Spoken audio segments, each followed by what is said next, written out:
Hi, I'm Debbie Moraes, and this is Legal Matters, the program that's been designed to cover a wide variety of critical issues facing consumers and businesses today.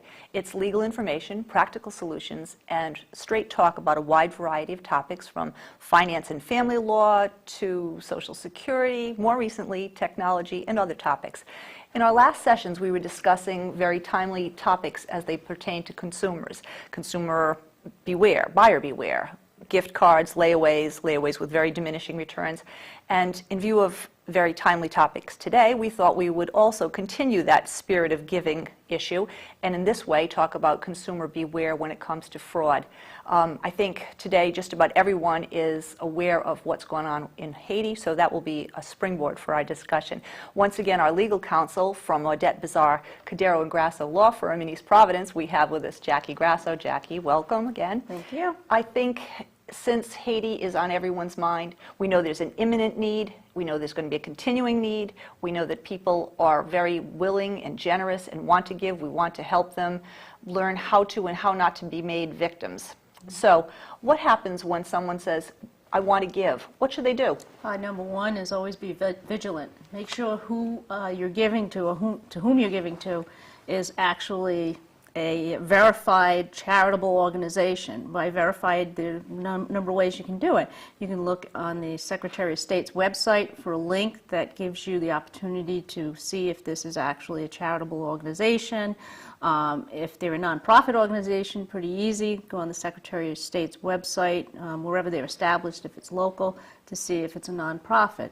As simple as just doing a Google search on the internet. I think there's a website called guide.org. GuideStar.org. Yes. That gives you links to follow up or to look into these various charities just to make sure that they are legitimate charities.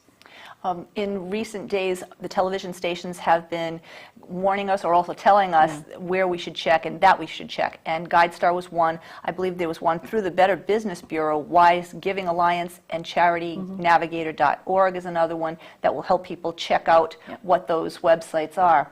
FTC as well, Federal really? Trade Commission. There is a slew of information on their website about charitable organizations and fraud.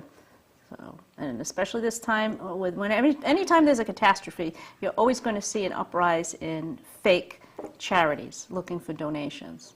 I think during this segment we'll probably talk about some of the phishing scams and how those have evolved as well out of all of this. But there seems to be a difference between when you may receive something from an email that looks like it's legitimate and it may not be.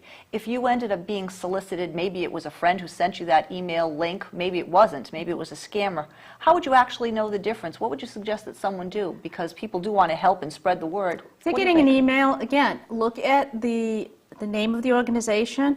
Don't just give because it's an email, or if you link into it, don't just give because it looks like an actual email, an actual website. It's very easy to cut and paste information from other websites so it looks like a legitimate website.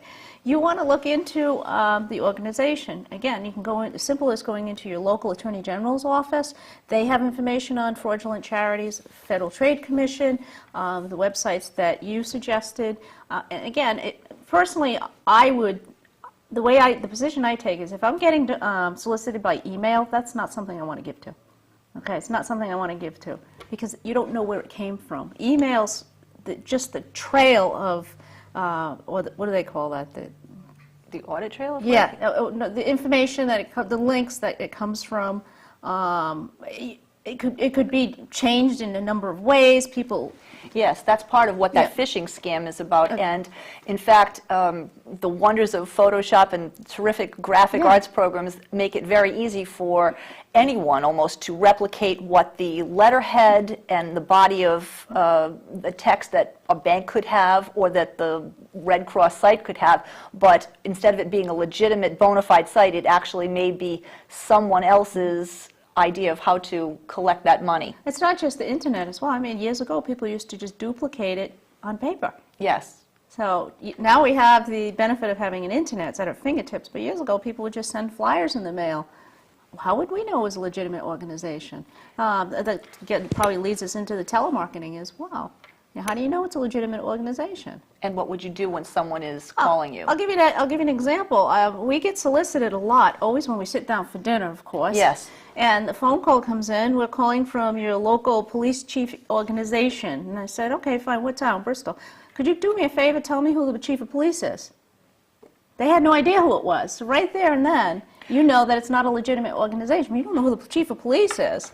Then Well, you're not really fundraising for that organization. Well, let's explore that a little bit further. It may not be that someone at the town hall or the police themselves are phoning, but they might have hired an outside company. It could be. Is that legitimate? Is that not legitimate? In either way, might that color your decision? They do hire outside fundraising companies. There are professional companies that just specialize in that activity. So what I would do is I would never give over the phone unless it's somebody that I personally know. I would never give over the phone. I would ask the person's name and telephone number, ask them where that individual is calling from, get the name of the organization, and just because you call back doesn't mean it's legit, but I would get the name of the organization. If it is a police chiefs association, call your local police department and say, is there such and such organization that's collecting for police chiefs, whatever it is, or firemen, whatever it is.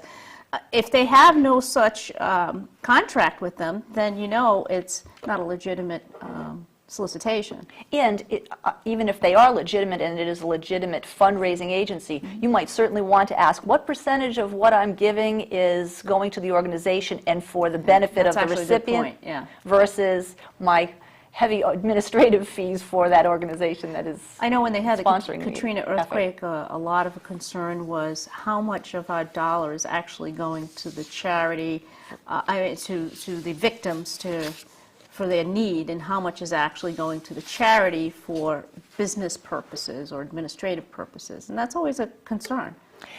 You would think that when we've read these things about how you should do the research, that it's understandable that not 100% of what you're doing, giving to the charity, is going directly to that particular cause.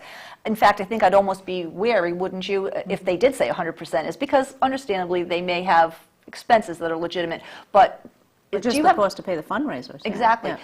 Perhaps if they were saying, though, that 25% of what you're giving is going to the good of the cause, would that give you a cause to be alarmed because they're not legitimate, or just that you don't like the way they're doing business? I think it's a personal decision. I personally would be alarmed, although I don't know that anybody would have the ability to answer that question. A fundraiser would have that actual statistical information. There are websites that Network for Good and Just Give. Some of them, even through GuideStar, will then take you to yet another site where you could investigate some of that. And it's also suggested at times that maybe you might want to get a report of some information from that company, sure, how long they've been around, a charitable organization and it's a non-profit, it should be available at your fingertips. You can request it. Cash and credit cards. It always seemed that if you gave someone your credit card number, that if you found out within, say, 3 days, you could find out if they were legitimate, and if they weren't, that you'd be able to stop that. Is that true anymore? Or do they... You can always dispute a credit, okay? But nowadays it's a lot easier to determine what activity is going on in your credit card because it's at your fingertips again. You can just go on the internet and see what activity is there. You can pay the credit card company, although it's not advisable, to send you an alert if there's any unusual activity. Sometimes the companies will call you anyway. I have my credit card company that will just contact me if there are any unusual purchases or any excessive purchases. But you can, you can contact the credit card company. You can look on the internet. Not everybody has the internet, so unfortunately you may not find out until the bill comes 30 days later. So if you have a reason to question it, you can always call your credit card company. The back of your credit card has an 800 number, and ask them what's the recent activity on there. Not everybody's going to do that because you just assume whatever I charged on that card that's what's going to be on my bill. You would assume that. Yeah, you would assume that. And sometimes you don't find out until 30 days later. You do have the ability to dispute the credit card, dispute the purchase, and then it's up to the credit card company to investigate. They'll get back to you if they do, in fact, determine that it is a fraudulent purchase. You're not responsible for it. And don't ever let a credit card company tell you otherwise. I mean, realistically,